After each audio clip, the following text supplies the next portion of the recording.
nous allons passer à la troisième intervention, l'intervention de Camille Mortelette, qui est docteur en géographie, Université d'Artois, laboratoire discontinuité. L'intervention a pour titre Du discours à l'action, le Louvre-Lens peut-il faire la synthèse entre démocratisation culturelle et développement territorial? Voilà, Camille, c'est à vous. Bonjour à tous et toutes, je suis très heureuse d'être là. Ça fait 2 ans que je n'ai pas dit, je suis très heureuse d'être là. Et donc c'est d'autant plus vrai. Rapidement, un petit contexte. Je vais vous parler du Louvre-Lens aujourd'hui, comme Marie-Alix. On a ce point commun d'avoir parlé du Louvre dans nos thèses, mais pour nous deux, le Louvre-Lens n'est pas l'unique terrain. J'en ai eu 3 autres dans le bassin minier du Nord-Pas-de-Calais. Je dis encore Nord-Pas-de-Calais parce qu'il n'y a pas de mine en Picardie, donc je ne vais quand même pas dire Hauts-de-France. Et donc forcément, je vous dis ça parce que ça va peut-être vous étonner. À certains moments, je vais vous parler d'échantillons assez restreints, mais c'est parce que c'était un terrain comparatif parmi 3 autres. Et forcément, mes échantillons parfois peuvent paraître petits, mais voilà. Et du coup, ce terrain, je l'ai également terminé en 2017, parce qu'il a bien fallu écrire la thèse à un moment donné. Donc forcément, il y a eu des changements depuis, évidemment, et j'essaierai d'en tenir compte, notamment au moment de la conclusion. Voilà. Donc, alors, dès l'officialisation du choix de la ville de Lens pour accueillir une antenne du Louvre en 2004, donc c'est déjà assez ancien, les discours sont explicites. Il s'agit de permettre aux habitants du bassin minier et plus largement de la région Nord-Pas-de-Calais d'avoir accès à, je cite, d'avoir accès au trésor de la nation. Jean-Pierre Raffarin, qui était Premier ministre à l'époque, et puis tous ses successeurs, Jean-Claude Ayagon, qui était ministre de la Culture, et tous ses successeurs et successeuses, ainsi que Henri Loirette, qui était à l'époque directeur du musée du Louvre, ou Daniel Percheron, le très célèbre président de la région Nord-Pas-de-Calais, avaient tous, on va dire, les mêmes mots à la bouche. Il s'agit, voilà, trésor, enfin, permettre aux habitants du bassin minier d'accéder à ces fameux trésors de la nation. Il fallait que le musée soit accessible, conçu pour la population locale. Il y avait d'ailleurs une dialectique de la réparation. Le musée du Louvre constituait donc un cadeau presque pour réparer des impensés, des abandons au moment de la fin de l'exploitation industrielle et minière. Il y a donc une symbolique de la dette qui est assez forte, et qui fait écho aux discours locaux, et Marie-Alix en parlait tout à l'heure, sur l'abandon des pouvoirs publics au moment de la sortie du système de concession minière et de la gestion de cette sortie. Voilà. D'ailleurs, l'inauguration du musée en 2012 porte en elle toute une symbolique et doit expliciter la mission de démocratisation culturelle que porte en lui le musée du bassin minier. L'inauguration a eu lieu un 4 décembre, qui est le jour de la Sainte Barbe, donc la sainte patronne des mineurs. On a eu de grands mots sur le musée phare, le musée qui devait amener les gens à visiter le Louvre, qui était la liberté guidant le peuple de Delacroix. Donc là, je crois que la symbolique est explicite et je n'ai pas trop besoin d'en dire davantage. Vous voyez sur la photo au centre François Hollande et la ministre de la Culture de l'époque. Il y a une personne qui est un ancien mineur, mais qui est habillé en mineur pour cette inauguration. Je vous ai mis également une photo de 2 voisines, de 2 personnes âgées qui, c'était la petite histoire, c'était la petite anecdote au moment du choix de la ville de Lens. C'était Henri Loirette, donc le directeur du Louvre, qui avait été ému par le discours de ces 3 voisines à l'époque, puis 2, puisque voilà, les personnes ouais, bref, peu importe, qui avait ému du coup le directeur en disant que ce serait tellement bien d'avoir le musée du Louvre près de chez elle, que pour elle ce serait vraiment formidable. Voilà. Donc cette mise en récit met vraiment les habitants, mais aussi les spécificités du territoire au cœur des discours. Voilà, territoire en déshérence économique, difficultés sociales, etc., etc. Il y aurait donc un rôle social du musée. au moment de son ouverture, en tout cas si on en croit les discours. Pourtant, dans le même temps, c'est aussi un discours sur son rôle économique qui se déploie avec le désormais fameux effet Bilbao, en référence, bien sûr, vous le savez, à l'ouverture du musée du Guggenheim dans la capitale basque espagnole, qui fait un lien explicite entre ouverture, donc l'expression effet Bilbao, pardon, fait un lien explicite entre ouverture du musée et renaissance de la ville. Alors bien sûr, la littérature scientifique a montré les limites du processus, voire le caractère erroné de ce lien de cause à effet, ainsi que notamment les effets pervers liés à ce genre de politique. Mais comme vous le savez comme moi, cette pratique, ou ces pratiques, puisqu'elles ne concernent pas toujours uniquement des équipements, mais parfois aussi des événements culturels, cette pratique s'est généralisée dans plusieurs villes, en France, en Europe, dans le monde. Je vous en ai mis quelques-unes, mais la liste, bien sûr, n'est pas du tout exhaustive. Alors, cependant, jouons l'étonnement et posons-nous la question d'une possibilité, d'une spécificité lensoise et pourquoi pas d'un musée au rôle social prévalent par rapport à son rôle économique. Donc cette communication, elle est assez simplement axée sur la mise en miroir entre le discours, les réalisations d'une part, et l'appropriation, ou en tout cas les perceptions des visiteurs et de certains riverains. Donc, le musée du Louvre-Lens, il est inscrit sur une ancienne fosse d'extraction. C'était la fosse 9 de la ville de Lens. Et peut-être que vous le voyez sur cette image satellite, il y a de nombreuses cités minières au nord, est et ouest, ainsi qu'au sud. Globalement, toute cette zone est très urbaine et très fortement marquée par l'exploitation du charbon. Vous ne le voyez pas du coup sur cette image, mais plus au nord, on a la ville de Los Angeles, et quand on est au musée du Louvre, on peut très bien apercevoir les terris jumeaux de cette ville, qui sont un peu les terris emblématiques du bassin minier. On voit aussi le stade Bollaert, dont l'histoire est intimement liée à l'histoire minière, et donc on se trouve également nous-mêmes sur une fosse d'exploitation. Il y avait un ancien terri, alors il y a encore un léger surplomb, mais quasiment tous les signes liés à l'exploitation ont disparu sur le site. Néanmoins, les marqueurs paysagers tout autour dans le quartier rappellent l'histoire minière, avec les cités minières, les corons en briques, les fameux terris jumeaux dont je vous parlais, les cavaliers qui ont été requalifiés. Et les cavaliers, ce sont ces fameuses voies qui assuraient le transport du charbon entre le site d'exploitation et la gare qui permettait sa distribution. Voilà, donc ça, c'est pour la localisation du musée. La parcelle sur laquelle est le musée est très grande. Elle fait une vingtaine d'hectares. Voilà. Donc la maîtrise d'ouvrage, donc le musée du Louvre, Paris et la région, souhaitait dès le départ un équipement qui ne soit pas hors sol. Ils avaient peur, enfin, ils voulaient vraiment un équipement qui puisse s'intégrer au paysage, et surtout, ils avaient peur que le musée du Louvre à Lens soit perçu comme une enclave parisienne par la population locale.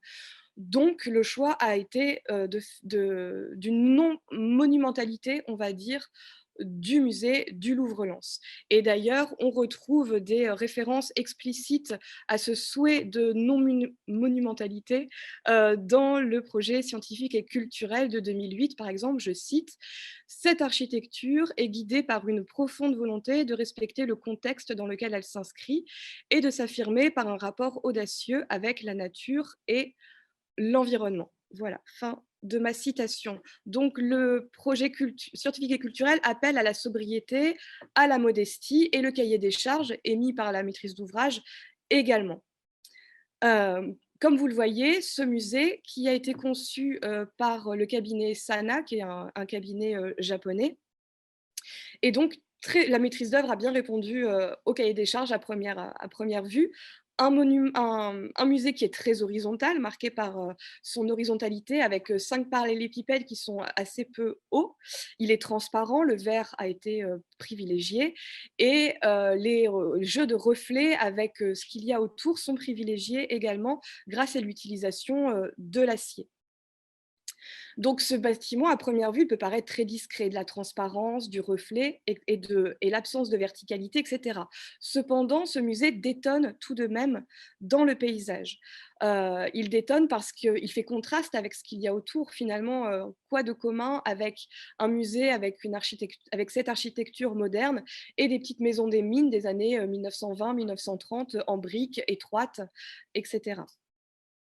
Et il détonne également dans le paysage parce qu'il s'agit d'un bâtiment signature du cabinet d'architecture Sana. Je rappelle le prix Pritzker de l'architecture. Ils ont fait de nombreux bâtiments, la Samaritaine, à Lausanne également, qui portent tous cette signature de la transparence, du blanc, de l'acier. Ce qui fait du bâtiment du Louvre-Lens un bâtiment tout aussi iconique que celui du musée du Guggenheim à Bilbao, même s'il paraît moins monumental à première vue. De fait, le musée, pour moi, constitue une véritable discontinuité dans le quartier. Et j'ajouterai à cela une référence particulière, celle de La conscience de l'œil de Richard Sennett, où il montre que le verre constitue en soi une discontinuité forte. Le verre évoque la transparence, évoque la fluidité, la possibilité de voir du mouvement, mais le verre est aussi quelque chose de très marquant quand il s'agit de distinguer deux espaces différents. Quand vous êtes dans votre bureau et que vous regardez par la fenêtre, mais que vous voyez je sais pas, les arbres bouger très fort parce qu'il y a du vent ou de l'orage comme ce matin, mais que vous n'en ressentez aucun effet, vous avez encore plus conscience d'être dedans et que d'autres personnes sont dehors et que vous n'y êtes pas. Donc le vert, certes, c'est la transparence, mais c'est aussi une différence qui peut être très marquée. Et enfin, pour finir là-dessus, je rappelle brièvement qu'il n'y a absolument pas eu de concertation avec la population locale au moment du projet du musée. Il y a eu une maison du projet, mais qui était juste là pour informer les populations riveraines des travaux à venir, faire des jeux avec les enfants pendant l'été, etc. Mais il n'y a pas eu, on n'est pas allé vers la population locale pour leur demander ce qu'ils voulaient de ce musée, à quoi il allait ressembler, etc. Voilà. Donc le musée est une discontinuité pour moi en lui-même, mais aussi dans son quartier. Sur le plan spatial, je vous le disais, c'est une grande parcelle déjà de 20 hectares qui coupe le quartier à plusieurs endroits. Alors le plan est un peu petit, j'en suis désolée, mais les points bleus et orange, ce sont les portes du musée, soit piétonnes, soit automobiles plus bus. Et les barres horizontales rouges, ce sont ce que j'ai identifié comme étant des effets coupures, notamment à cause de la différence de hauteur entre la parcelle du musée et le sol, là où il y a le trottoir, la voirie, etc. Donc, c'est une parcelle qui coupe le quartier en plusieurs endroits, sur le plan spatial, mais aussi sur le plan temporel. Avant, vous aviez un grand terrain vague, ouvert à tout vent, pour le dire de manière un peu, voilà. Mais maintenant, vous avez des portes qui ferment à certaines heures pour protéger le musée. Donc, il y a aussi une discontinuité temporelle qui a été introduite récemment et qui peut potentiellement être ressentie assez fortement. Voilà. Vous avez aussi un choix de végétation, un choix paysager qui a été opéré par la paysagiste Catherine Mosbach. Le but explicite, c'était de constituer un écrin pour le bijou, je cite, hein, que devait être le musée du Louvre. Mais la question, c'est est-ce un écrin véritablement ou une enclave? Vous avez, vous le voyez sur les photos, des lourdes portes. Je vous parlais des portes tout à l'heure, les portes paraissent assez massives et sont en acier. Vous avez de la végétation qui a été ajoutée pour marquer le début de la parcelle du musée. Alors on peut se dire que c'est pour protéger les riverains des regards des visiteurs, mais ça fait aussi finalement écran entre le quartier et la parcelle du musée, et ça montre encore plus explicitement un dehors et un dedans. Vous avez aussi des éléments du contexte minier qui sont de la parcelle qui peuvent être rappelés. même s'il ne reste plus grand-chose et que des bâtiments ont été démolis pour permettre l'implantation du musée. Vous avez donc les anciens cavaliers qui ont été requalifiés en chemin de promenade. Vous avez des lampes que vous pouvez peut-être distinguer sur une des photos qui rappellent un petit peu la forme des lampes de mineurs, donc on peut imaginer un clin d'œil. Vous avez l'ancien puits d'extraction qui est signalé par un petit panneau. Voilà, vous avez des petites choses comme ça et des panels explicatifs sur le contexte historique. Mais ici, tous ces éléments, tous ces marqueurs paysagers relatifs à l'identité minière, finalement, servent aussi un peu de décor à ce musée et on peut s'interroger sur leur côté factice. Il y a donc une ambivalence ici dans les choix paysagers qui font aussi de ce musée un système, et de la parcelle qui l'entoure, du parc, un système sémique qui est potentiellement peu accessible pour les personnes non habituées à ce genre d'espace. Sur le plan de la muséographie, c'est mon troisième et dernier point de cette première partie. Évidemment, je vais vous parler, je me suis trompée d'ordinateur, voilà, je vais vous parler de l'emblématique Galerie du Temps, qui est le lieu consacré à l'exposition permanente du musée du Louvre à Lens. Les grands principes de la Galerie du Temps, ce sont d'abord la gratuité, ensuite la libre circulation, la déambulation entre les œuvres. Le musée du Louvre-Lens a été explicitement créé pour être un musée, pas comme certains musées des Beaux-Arts qui pouvaient être des palais, des châteaux, d'anciennes églises parfois, etc. Et donc on a une enfilade de petites pièces dans lesquelles on peut se perdre ou qui ne sont pas toujours très commodes, très habiles pour l'usage qu'on en fait. Là, le musée du Louvre-Lens, il est conçu dès le départ pour être un musée. Donc, beaucoup de choses ont été pensées pour rendre la vie facile à la fois aux personnes qui travaillent dans ce musée, notamment en termes de conservation des œuvres, mais aussi pour les usagers, pour les visiteurs. Et donc, cette galerie du temps permet voilà, de décloisonner un peu ces œuvres entre elles. Et vous avez, bien sûr, la fameuse frise chronologique au mur qui permet de vous repérer dans le temps. Et donc, plus vous avancez également le long de cette frise. Alors, cette galerie du temps, je vous en ai exposé les grands principes et elle a été conçue pour favoriser la venue de ce qu'on peut appeler les non-publics. Alors, les non-publics, je cite à nouveau le projet scientifique et culturel du musée qui date de 2008. Ces non-publics qui constituent une cible prioritaire pour le Louvre-Lens. Donc, ça, c'est la première citation. Fin de la citation, sont implicitement associés aux habitants du bassin minier. Et pourquoi je le dis? Je cite à nouveau. Il se pose la question, comment ferons-nous venir au Louvre-Lens les habitants des corons environnants, les populations résidentes des villes minières et des villages ruraux voisins, quand ceux-ci n'ont jusqu'alors jamais franchi le seuil d'un musée? Petite citation suivante. Pour beaucoup de personnes, les musées sont perçus comme des lieux arrogants, lointains, et face auxquels on a peur de ne pas savoir et donc de ne pas mériter la culture. Ils peuvent aussi avoir une image de lieux poussiéreux où on risque de s'ennuyer. Ils sont enfin souvent perçus comme des lieux luxueux, donc chers, alors que nombre de visiteurs peuvent bénéficier de traitements tarifaires privilégiés.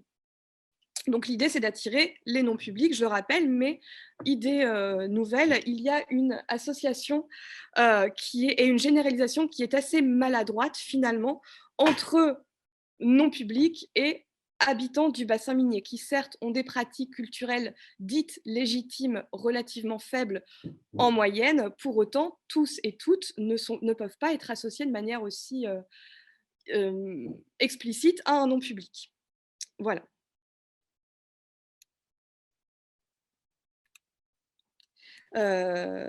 Donc le principe de cette scénographie de la galerie du temps, c'est de faire soi-même le lien entre les œuvres. Il y a des cartels qui sont assez peu nombreux et très simples.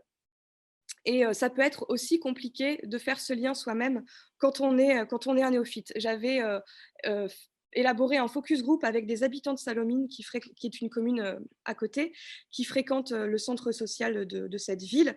Et j'avais constaté que la visite était très rapide partiels, ils n'osent pas prendre les audioguides qui sont pourtant facilement accessibles, ils se disent volontiers perdus et ils priorisent facilement leur choix les endroits où ils vont aller dans la galerie du temps en fonction de leur goût personnel, et c'est régulièrement l'Égypte antique parce que ça leur rappelle ce qu'ils avaient fait au collège. Donc le télescopage de ces œuvres, il est a priori intéressant, évidemment, mais c'est, je le redis, aux visiteurs de faire du lien entre les œuvres. Et donc c'est pas simple quand on a une éducation assez faible, voire pas d'éducation à l'art du tout. Et enfin, bien sûr, la gratuité ne fait pas du tout l'unanimité chez les chercheurs comme étant un moyen efficace de faire venir des personnes peu habituées à fréquenter les musées. Donc le musée, il a été conçu pour expliciter sa mission de démocratisation culturelle, mais je constate qu'il la remplit imparfaitement. Mais pour tester plus en avant mon hypothèse, donc j'avais fait de nombreuses observations in situ, des enquêtes par questionnaire et avec les visiteurs et par entretien qualitatif avec des riverains, et l'analyse de statistiques qui ont été portées à ma connaissance. Voilà. Donc, rapidement pour les chiffres, vous le voyez, il y a eu 900 000 visiteurs la première année, de décembre 2012 à 2013, puis environ 500 000 visiteurs par an, et hors période Covid, c'était assez stable. Les statistiques montrent que 60% des visiteurs viennent des Hauts-de-France, entre 15 et 20% d'entre eux sont de l'arrondissement lensois, et environ 40% des visiteurs viennent en famille sur la période. Et sur la période 2013-2017, à nouveau, ces données sont stables. Ces chiffres, plutôt que de vous lire ce qu'il y a derrière moi, je vais plutôt vous dire que ces chiffres, ils ont été régulièrement très attendus, notamment par la presse, très relayés, très commentés, aussi par les acteurs locaux. Mais étrangement, alors que les titres de presse sont surtout sur l'effet Louvre-Lens à Lens, etc., et que les pouvoirs locaux, par contre, essayent de parler davantage, et surtout l'équipe du musée essaye de parler davantage du rôle social du musée, les chiffres qui sont mis en avant, ce sont d'abord l'origine géographique, les modalités d'accompagnement, le budget moyen des personnes qui visitent et la fréquence de leur visite. Ça mentionne parfois aussi les publics spécifiques tels que les scolaires ou les personnes sous main de justice, hospitalisées, etc. Mais il faut attendre le rapport d'activité 2017 pour célébrer les 5 ans du musée pour avoir enfin une information officielle du type appartenance catégorie socio-professionnelle, qui est, comme le souligne Philippe Poulingeon dans son ouvrage en 2016, une donnée essentielle pour analyser évidemment des statistiques de fréquentation du musée. Voilà, et tous ces chiffres, non seulement ils sont très partiels, il a fallu recouper de nombreux documents, mais en plus, jamais l'échantillon n'est précisé, ni la période d'enquête. Donc ça a été très dur pour moi parfois de comprendre ce à quoi ils faisaient référence. Ils ne font pas appel aux mêmes organismes les uns les autres, et parfois même un même acteur va faire appel à différents organismes, comme Euralance qui avait fait appel au laboratoire du Lothaire en Lorraine, que vous connaissez peut-être, pour leur première enquête. Mais l'enquête était un peu trop critique, donc après, ils ont fait appel à un cabinet d'audit pour la suite. Voilà, par exemple. Donc maintenant, je le dis très rapidement pour la suite. Peut-être que s'il y a des questions, je pourrais revenir plus en détail là-dessus. Mais mon enquête auprès des usagers que j'ai rencontrés du musée, déjà l'échantillon, il n'était pas représentatif de la population du bassin minier, il était plutôt représentatif des publics type des musées des Beaux-Arts. Voilà. Mais du coup, le musée, il est généralement apprécié par les visiteurs que j'ai interrogés. Le parc, beaucoup moins. Mais en même temps, ça venait un peu de commencer. Il est encore un peu en aspect travaux, donc ce n'est pas forcément très étonnant. Et la muséographie est assez appréciée également. Je souligne quand même très vite la mention Petit Louvre. Ça, c'est assez péjoratif, et c'est des personnes qui disaient que c'était vraiment trop court et que ça allait trop vite de faire une visite. Pour les riverains, on voit vraiment la citation en exergue est un peu provocatrice, j'espère que vous me le pardonnerez, mais clairement, on voit que les riverains sont entre approbation et désintérêt.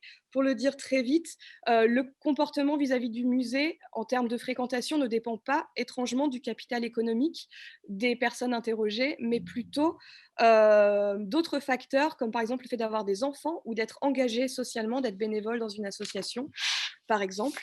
En revanche, l'attachement exprimé au musée, lui, est directement corrélé au capital économique constaté des personnes que j'ai pu interroger. Une dernière phrase pour dire que c'est la coexistence des deux discours, démocratisation culturelle et régénération économique, qui m'a poussée à analyser l'accessibilité du musée de manière critique, et j'espère que les questions me permettront de finir de dire ce que j'avais à dire. Voilà. Voilà, merci, parce qu'on avait dit au début, on a eu dans les différents messages 20 minutes, et bon, je suis désolée, mais il faut aussi respecter le temps, que chacun puisse intervenir. Voilà, merci beaucoup. Alors, ce que je retiens de la présentation de Camille Mortelette, donc la première présentation, celle de Marie-Alix, a insisté sur comment la politique culturelle du Louvre est à l'origine d'un nouveau récit du territoire lensois. Et d'une certaine manière, la présentation de Camille poursuit cette réflexion, puisqu'il s'agit d'une mise en miroir entre le discours de la démocratisation et le nouveau récit territorial, et en mettant l'accent, Camille a mis l'accent sur comment, dans la politique culturelle du Louvre, c'est comment favoriser la venue des non-publics, avec l'idée d'ancrer le musée dans le territoire lensois.